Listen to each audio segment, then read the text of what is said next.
This laptop from ASUS is absolutely crushing other laptops in its category. If you look at Geekbench single core and multi-core, you can see it tops the charts. If you look at Cinebench R23, you can see it leads the pack in that as well. Now, I've never been a person that's been hugely celebrating simulated benchmarks, so I go ahead and take a look at the real-world benchmarks like Photoshop. And you can see it tops the charts once again.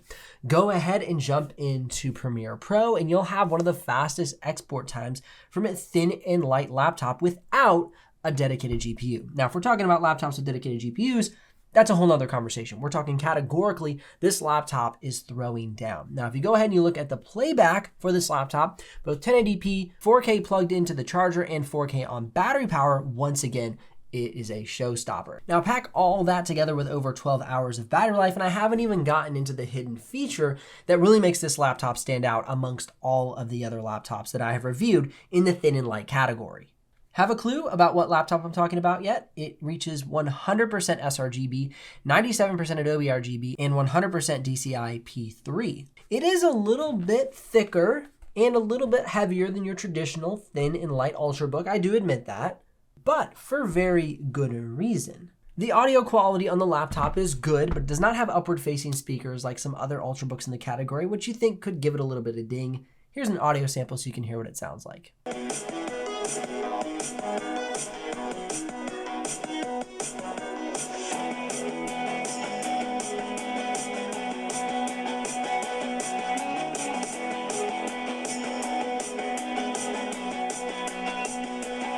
Now, the keyboard is something that, in my opinion, is very impressive. You say, Ben, it looks like a regular laptop keyboard. I don't get what the big deal is on this laptop, but it has a nice, soft, dampened click. The keyboard's laid out very nicely with full-size shift keys on the right and left side. You have full-size arrow keys, and more than anything, this beauty is none other than the ASUS ZenBook Duo, a laptop that, in my opinion, has not gotten enough love and attention from creators or people looking to boost their productivity, whether it be business or in the classroom. This laptop has done what others have tried to do and made a normal laptop more expansive.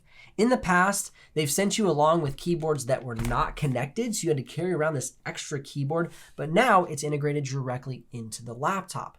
You had to pull out this weird makeshift fold-out stand. Now that's baked in directly to the laptop. It's strong, it's durable. And you can go ahead, have your keyboard here, have your laptop set up there, begin typing using your mouse. There's not this weird ecosystem that you have to bring along all these extra parts. It's one consolidated package. All right, now I want to walk through the assembly, how they got the laptop put together, especially with how unique this laptop is. And as you can see, when you go ahead and you open the lid, it folds down perfectly on top of the keyboard. They even have this little ridge here where it fits completely flush. Fantastic design. I think they accomplished this very well, especially compared to the Lenovo Yoga Book. You cannot embed the keyboard in, so you're left carrying around all kinds of different pieces to your device. Now, if you go ahead and you pull this out, you end up with a little separation here between the keyboard deck and the screen. And you can see there's quite a bit of press, but I would say that they've done a good job putting this together, knowing that you're probably going to occasionally leave your keyboard somewhere or forget it at your desk or something. So it's not the worst thing in the world. I just wouldn't regularly travel with the laptop without the keyboard inside, as to allow the laptop to last longer. So that would be my recommendation. Now, one thing that really I thought was kind of odd, and it just makes sense, it was a bit of an oversight. You charge the keyboard using a USB Type A to Type C, or you could even do Type C to Type C. However, the one that's included with the pen, if you go ahead and you plug it in here, it's not long enough to reach. So maybe including a longer USB Type C cord in the package would be just a really nice head nod. That way you don't have to go out and buy one yourself. Or in order to make sure your keyboard stays charged, you go ahead and have to take it off and then plug it in. So a little bit of an oversight there, but otherwise I really like how this is set up. Now let's go ahead and look at the hinge on the bottom of the laptop. This is one area I'm very impressed with. They have put a lot of work into making this hinge very strong and very rigid. This is a complete piece of aluminum, and you have these really bold, thick, sturdy hinges. And so let me show you here, as I can't bend it barely at all, especially down here. The hinges, you can see there, the hinges are very sturdy and they're hard to move in a good way. So it's not like your laptop's going to, fall over because the hinge is like, whoop, and it's floppy and just falls down. It's attached with 4 screws at the top of the flap, and you actually have to take this bottom cover off to then get the rest of it taken apart. I've actually done that in the unboxing. You can see where I took it apart. I'll put some B-roll on the screen, and you can see where I tried to get this laptop completely apart, but there's so many moving pieces to the laptop, I ended up stopping as to not break anything. So there was a few things that were still connected. You could get the laptop completely apart, but it would not be my highest recommendation. As you can see, sets up very nicely on the stand. It's very secure. You can put it at different heights, and it stands very well. Pop off the keyboard, and you have dual screens, which you can keep even in the vertical mode. So it doesn't have to just be standing up. It could also be sideways. The hinge also makes it for that as well. Now this laptop does come with a pen, which is fantastic for digital artists. So let's talk about that now. Taking a look at the pen with the use on the screen, you can see here pressing lightly, get a nice light stroke. And then as I press heavier, it gets heavier. So the touch sensitivity is good. You can see the screen is a little bouncy. As I push on the screen as well, it kind of starts to move down if I push hard.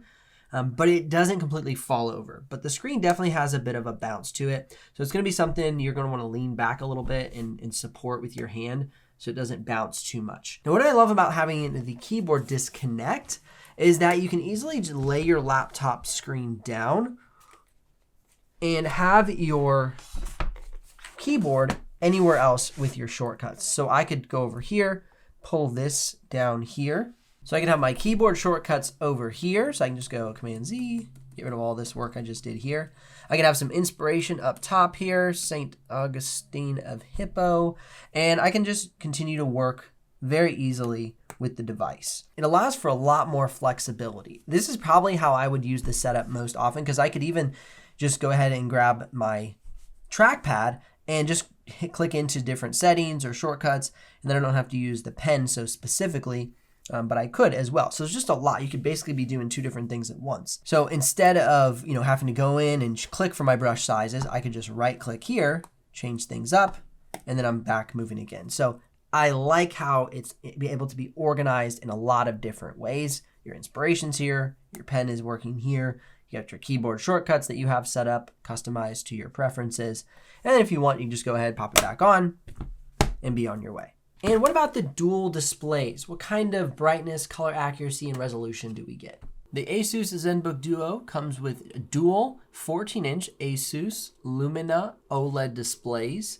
Now, these are not 2K or 4K OLED displays. They are full HD, so they're 1920 by 1280 resolution. And they have a refresh rate of 60 Hertz. Now, these are not the brightest displays at 325 nits, but they do reach a 100% sRGB, 97% Adobe RGB, and 100% DCI-P3, and it's a Delta E of 2.39. So the quality of the display is not the best that ASUS has to offer, but being that you get 2 dual displays that are color accurate and do have good brightness, I think it's a really good bang for buck on these 2 displays.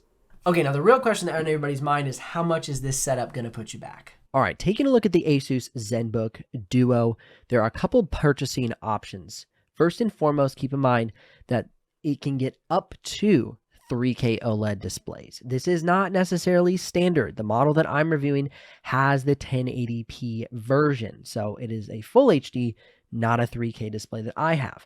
Now, you can get it with 16 gigs of RAM or up to 32 gigs of RAM. You can get up to the Intel Core Ultra 9, but it also comes in the 7. I personally would get the Intel Core Ultra 9. Reason being, I've reviewed dual screen laptops in the past, and when they have a CPU that's underpowered for a dual screen laptop, it tends to lag in performance in Photoshop, Illustrator, web browsing, really just anything that you're using, because it's trying to power the screens and it's trying to power your actual tasks. So I personally would get nothing less than the Intel Core Ultra 9. Now, I know that's going to be more expensive, but I think you're going to be much more satisfied with the device. Currently, the only place available for the Intel Core Ultra 9 version is on Exotic PC. 32 gigs of RAM, Intel Core Ultra 9. $1,799. Now they do have the Intel Core Ultra 7 version available on B&H for $1,499, but again, this would not be my choice if I were purchasing this laptop. Now there is a product listing on Best Buy for the Intel Core Ultra 9. This is the best price I've found compared to Exotic PC. You're saving $100. And there's also a listing on Amazon, but currently out of stock. So definitely keep an eye out in the description below. There's one on Target as well, but it's out of stock. When the products become available, the live links are in the description below. You can check out the live pricing and make a purchase using the links in the description below. If you do, I'll get a small commission, but at no extra cost to you. But of course, that's what keeps this channel alive and the helpful content coming your way. Now, this does have a webcam along the top bezel. Here's a quick sample so you can see and hear what that's like. This is a sample of the webcam from the ASUS ZenBook Duo from 2024 and a little sample of the audio for you as well.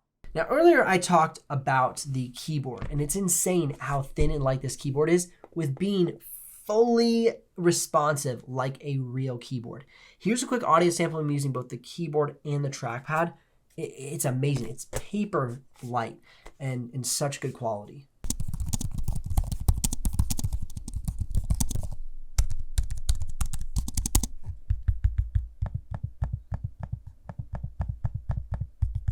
Now, what kind of ports do we have on this laptop? For the ASUS ZenBook Duo, we have one USB 3.2 Gen 1 Type A, two Thunderbolt 4 ports, which have display and power delivery, one HDMI 2.1, one headphone jack, and then you charge the keyboard via USB Type C. Now, as far as the upgrade path is concerned on the ZenBook Duo, it's not very promising. You definitely do not have upgradable RAM, and you might have an upgradable SSD. I tried to take this laptop apart. It was quite challenging. There's a lot of layers to this laptop. You can see the B-roll coming up as I'm like working through taking it apart, and I was unable to identify if the storage was upgradable. It is definitely not easy if it is, so just keep that in mind. I would not recommend this be a post-purchase upgrade. There's a lot of possible connections that can be pulled apart, pieces that can be broken, just because it's quite complex. This fin, like I mentioned earlier in the video, is very durable, very high quality. But as you start pulling the laptop apart, you're getting to very sensitive components. All right, talking about the battery life, I'm sure you are all very curious about the battery life for both screens. As I mentioned earlier, the battery life for the single screen is about 12 hours and 49 minutes. You can see both battery life results coming up on the screen. First is going to be for the single screen, and then second will be for both screens running at the same time. Now, with both screens running, I was able to get about 9 hours and 49 minutes of battery life. So we still have a great battery life, whether running single or dual screen. That Intel Core Ultra 9 is very power efficient. So I'm really excited that this laptop is not only a good performer, because when Lenovo tried to do this with their Yoga Book, the laptop did not perform well. There was just too much going on for a low power processor. They chose a processor that I would not have personally chosen to power this much computer and still try to give you good performance inside of tasks like surfing, even just surfing the web with multiple web browsers open or music open or doing Photoshop, right? When we're using a computer, we're doing a lot of different things at once usually. And so I like that they used a high power processor that was also very efficient, the Intel Core Ultra 9. Would I purchase this laptop? If I were in the market for a dual screen laptop, 100% this is what I would go for. There are some laptops that have like a full screen and then a half screen. You know, you've seen the other ZenBook products that they've come out with over the years. It just isn't as practical. I love that you can literally pull this off and then have your screen, or put it back on and save battery power. It just makes so much more sense. It can also quickly be set up so you can display the screens right before you. As you saw during the use of the pen functionality is great in tandem with this laptop. I personally have a huge setup, as I've mentioned in my video of the #1 laptop I would purchase. This laptop would make a lot of sense for me if I traveled more, if I was more on the go, if I didn't have as much of a home desktop setup, and I needed multiple screens to boost my productivity. I don't find myself traveling that much, and so therefore always needing this extra screen real estate for me is not the most practical thing. But I think there is a lot of people that can take advantage of this from a productivity and a creativity standpoint. And I think right now it's the absolute best on the market as far as the engineering behind it and the performance. It really meets both extremely well. ASUS put a lot of thought into this. It's been in development for probably the past 5+ years as they've gone through the different Duo products, and now they've landed on this and they've just nailed it out of the park in my opinion. Remember that links are in the description below if ready to make a purchase, or click or tap the screen here for more videos to help you with your buying decision. I'll see you in the next one.